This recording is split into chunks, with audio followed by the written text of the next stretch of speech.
stories to be told, treasures to be found, silver and gold, dollars and pounds, never worth more than the stories of a town.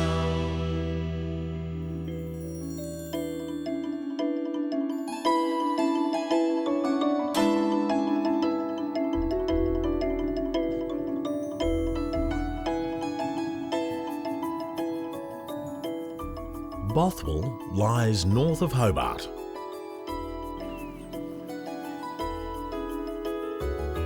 Like many of the small towns in these parts, its early history was about settlers and the expanding colony.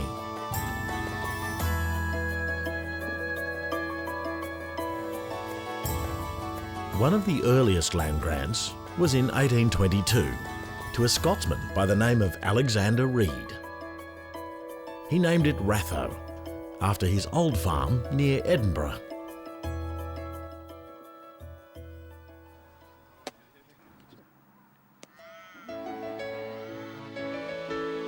It's suspected that when Mr. Alexander Reid established Ratho in 1822, he brought with him a set of golf clubs.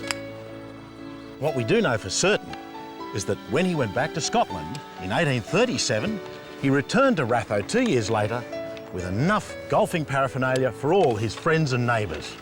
Ladies, gentlemen, thus bringing the game of golf to Australia.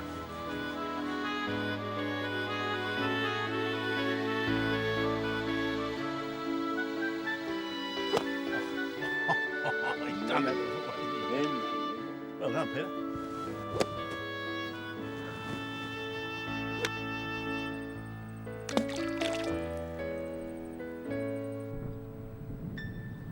The route between Hobart and Launceston became a major priority, and in 1821 a wooden bridge was constructed over the Macquarie River, which the Hobart Town Gazette gushed would ensure safe and good passage at all times. This proved to be an optimistic expectation.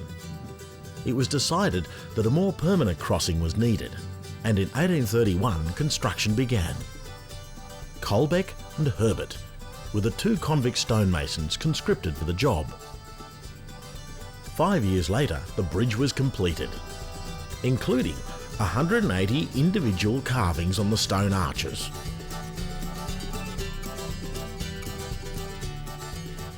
Both Colbeck and Herbert received pardons and lived out the rest of their days as free men. The Ross Bridge is the third oldest in the country and recognised as the most important convict-built bridge in all of Australia. Ross quickly became an important refuge on the route between Launceston and Hobart, offering protection from would-be robbers and convict highwaymen.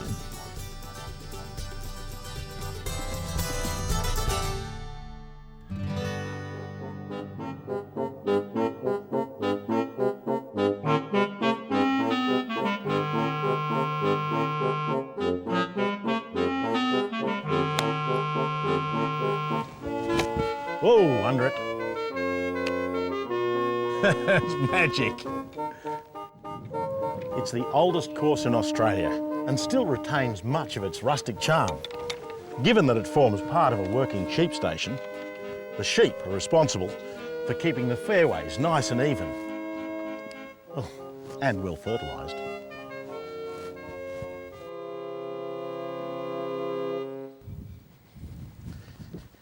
The greens are fenced, so the sheep don't leave any obstacles. And the rules stipulate that if a ball hits a sheep or the green fence, it can be replayed from where it was hit.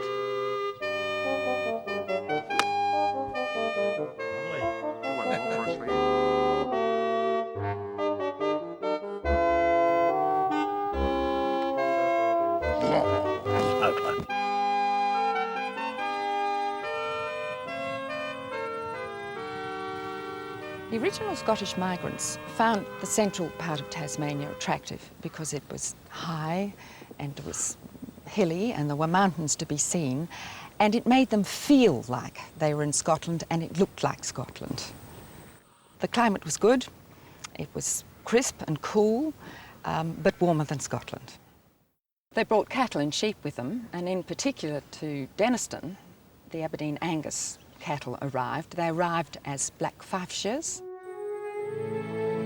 This is Denniston, which in 1821 was owned by Captain Patrick Wood.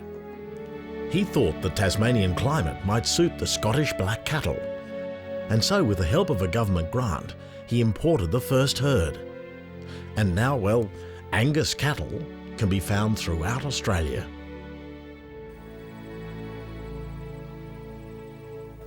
The cattle on Denniston can certainly be traced back to that herd, but in the early 1900s, the original homestead was burnt with all the contents, and so the stud book with the proof that these were the original cattle was burnt with it.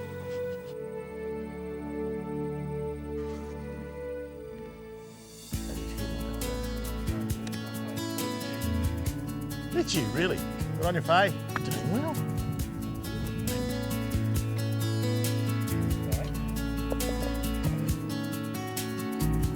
Well done. Well, currently 2 shots up, 4 more to play.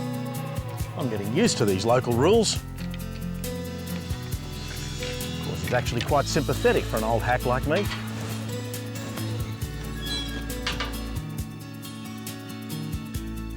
So the next time you walk out for a game on one of Australia's 1,500 golf courses, remember Alexander Reid and the very first course here at Bothwell.